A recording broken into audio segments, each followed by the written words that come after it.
Okay, thanks for the introduction. I'm fortunate to have had the support of 2 Gates scholarships, one for my master's and one for my PhD. And throughout, I focused on figuring out how we can get people to eat healthier. And that's because obesity has become one of the biggest public health challenges in both the US and the UK. It's also one of the biggest social justice issues of our time because it disproportionately affects those who are poor, those with less education, and those who are racial and ethnic minorities. So interestingly, there's been a fair amount of debate as to why obesity has surged in recent years and what we can do to fix it. There are those on one side of the debate who think that the environment is to blame, that our environment is obesogenic with an overabundance of unhealthy food that's cheaper and more ubiquitous than it's ever been before, and that perhaps our environment should look more like this. And there are those on the other side of the debate who believe that the responsibility lies with individuals and that it's up to individual people to monitor their food intake and to be responsible with their health. Now, as with any polarizing debate, the answer is that both are important, both are to blame, and we really need to look at solutions to address both if we're going to successfully curb the obesity epidemic. So for my master's, I chose to look at one side of the debate, which was the environment. And I looked at school cafeterias in K through 12 schools to figure out how we could get kids to eat healthier. And I looked at this really neat concept called a nudge intervention. And so a nudge is this very small change to an environment like a school cafeteria. So say a change to the layout, the way you present the food, the way you name the food, that produces systematic and reliable changes in the way people behave. So there's some really neat findings. It turns out names make a big difference. So simply changing the name of carrots to X-ray vision carrots as opposed to something boring like food of the day reliably led to kids eating more carrots. There are similar results with broccoli and naming them Tiny Tasty Treetops or Power Punch Broccoli. There are similar results with lighting and placement of fruit. So it turns out if you place fruit in attractive bowls by the checkout aisle, kids reliably take and consume more fruit. So this is really exciting because these changes are cheap, if not free. They're incredibly easy to do, and they lead to kids eating healthier in sort of this subconscious way without kids having to make the conscious decision to eat healthier. So that was sort of one side of the debate. So for my PhD, I chose to look at the other side. How do we help people actually make a conscious effort to eat healthier and take things into their own hands? Because it's likely that our environment isn't going to change anytime soon. So I chose to focus on mobile apps. I thought mobile apps were an exciting avenue to pursue for a few reasons. First, mobile phones are ubiquitous, so any intervention we design and deliver on a mobile app has the potential to reach a wide number of people. And second, people have really personal relationships with their phones, so it's often the first thing we look at when we wake up in the morning, the last thing we check in with before bed. So a really well-designed app has the potential to reach someone multiple times a day, and in this very individually tailored fashion. So when thinking about what kind of mobile app we could build, I wanted to look at first what's already out there and why it's maybe not working. So one of the most popular diet apps that you may have encountered if you've looked at them yourself is MyFitnessPal. And MyFitnessPal is this pretty robust app that allows you to track your calorie intake by tracking the food that you consume at each meal throughout the day. And it turns out people find this really cool for a very short amount of time, but after a few days, a few weeks, people lose interest because it's incredibly time-consuming to track every single thing that goes into your mouth. So I wanted to look at ways that we could help people eat healthier without demanding so much time from them. So I started to study habit formation and sort of this concept that a lot of our unhealthy eating behaviors are just this series of bad habits that we're enacting over and over again. So this is an example of a habit loop: cue, routine, reward. And so for example, at 3 p.m. you may get bored in the middle of work. Your routine might be to go to the cafeteria, grab a cookie, and your reward subconsciously is this sort of social interaction that's releasing you from this boredom that you're feeling in the middle of the day. So we're looking at how we can keep the same cue, keep the same reward, but replace the routine with something healthier. So if you're craving social interaction, maybe instead you go gossip with a colleague next door. If you're craving something to munch on, maybe instead of a cookie, you grab some strawberries. So the hope is that we can build a mobile app that will help people along this process to develop healthier habits in a way that's sort of easy but helps them build sustainable behaviors over the long term. So I'm collaborating with Stanford, which is where I went to undergrad, to design and test this app in a randomized trial over the coming year. And we'll be taking measurements as to vegetable consumption and weight loss to see if our app helps.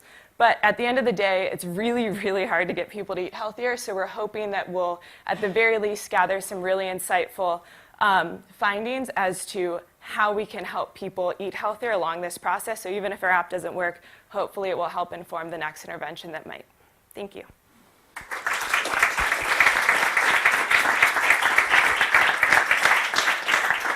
Thanks, Sarah. Does anyone have any questions?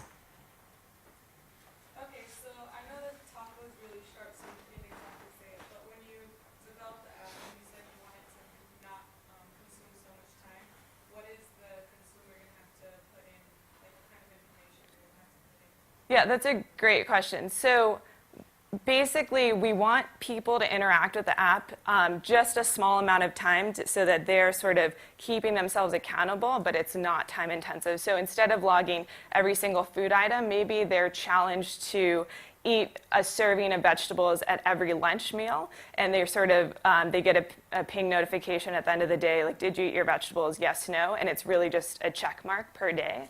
So something really simple. I think people often think that if they just, I mean, we've heard some really weird things in interviews that people are suggesting as far as apps, like, what if there was a magic spoon that knew exactly how many calories and what you were consuming every day? Then that would be the solution. But we actually think that people need to interact with the app in some small way. So not just sort of this passive information collecting, but that they're doing something, so they're consciously sort of reflecting, no, I didn't eat my vegetables, maybe I will tomorrow.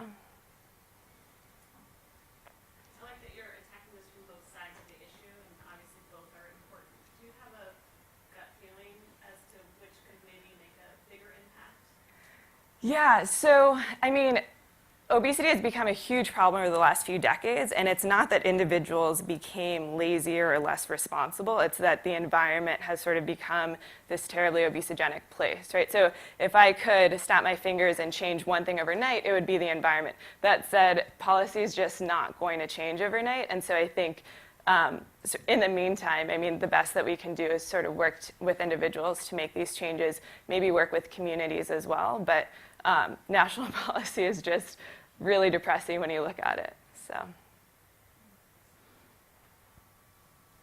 don't know much about this at all, so this could be completely wrong, but I'm just curious, do you think that there might also be cultural factors, like for instance, people moving from the countryside where it might be easier to have an active lifestyle in the cities, or, you know, movies or video games being a bigger factor, things like that that could be, you know, addressed as well? Yeah, absolutely. So it's all of the different sort of elements of our life. So not just diet, but exercise, how much you sleep actually has a big impact on your appetite, and how much fat your body hangs on to, how stressed you are, and your cortisol levels has an impact as well. So making the environment a place in cities, for instance, where it's easier to bike, where it's easier to walk around as opposed to sitting in your car all day in traffic. Yeah, I mean, those are all really important things that need to be addressed. So I just chose to focus on diet because it's one of the four main health pillars. So if you're doing this app thing, you have to, and you said that obesity tends to be like low income, low education, racial minorities. So what about people, not necessarily probably in the United States, but if we're looking to expand into developing countries, like, do you have any idea of how you do that? Yeah, so the exciting thing about working on a mobile platform is that mobile phones are sort of becoming ubiquitous worldwide, which is a neat opportunity. That said, there are a lot of developing countries face even bigger problems. So they're sort of still facing malnutrition while they're facing increasing amounts of soda and cheap candy. And so oftentimes you have obesity co-occurring with malnutrition, which is sort of this extra double burden that's really, really tough. And I don't think the answer is necessarily this mobile app that's reaching this person that's like struggling to make enough money to make ends meet day to day. So a mobile app is really for people that have the time to opt into something like this, decide they want to be healthier, and this is a tool to help them with that. I really think the answer for communities where people don't have the time to make that decision is really just making communities this healthier place where the healthier option is the default option. So, really good presentation. I think the key thing I've taken away from it is how these things are presented. So, how healthy eating is presented. But it strikes me that presentation, even if there's a good presentation of healthy eating and therefore there's a growth, that'd be a very positive thing. But of course, the big budgets of companies producing all sorts of things that are high in calories, etc. I wonder whether if you thought there was a growth in interest in healthy eating in a big way, whether such companies would respond to that in terms of maybe producing healthier options, or in fact whether they just sort of have a big budget to sort of put forward, the usual. Yeah. Yeah, so companies follow the money. They're sort of legally bound to do that, whether you think they're behaving in a morally positive or negative way. I think that clearly, companies have emerged for the sort of higher income communities to respond to that desire for healthier food. So you have Whole Foods in the States, Waitrose, places that are more expensive that are catering to that desire. And unfortunately, it's just really expensive to make locally sourced, organic, healthy, unprocessed food. And so it's harder to reach low-income communities that aren't able to pay for that. But hopefully that trend will change over time. I think the negative side is when you have companies pretending to respond to that desire and producing packaged food that says low calorie or low fat or low carb, but really they're just making up for it by adding all of these other unhealthy ingredients, so the foods are still addictive, attractive, and cheap. So it's really hard to win with food companies. Last question. I heard about a study in the United States in the past year that showed a pretty significant decrease in obesity levels among preschool-age children. Can you talk a little bit about the factors that played into that? It seems, I don't know if they're required to give food. Maybe it's because you can really control what a preschooler is eating completely. And so if they're following any sort of FDA regulations or, equivalent authority, then is that one of the main reasons that occurred, or how can it be? Yeah, I don't actually know the specific reasons for that study. I did hear about it. I think I remember hearing positive news, obesity didn't go up. It's obesity is so high that a drop is not necessarily an indication that things are on the mend. That's sort of my gut reaction to that. I don't really know much about the policy and how well we're able to control food consumption. Sort of in theory, schools are the best place to control students' food intake because they're getting a lot of their meals there. So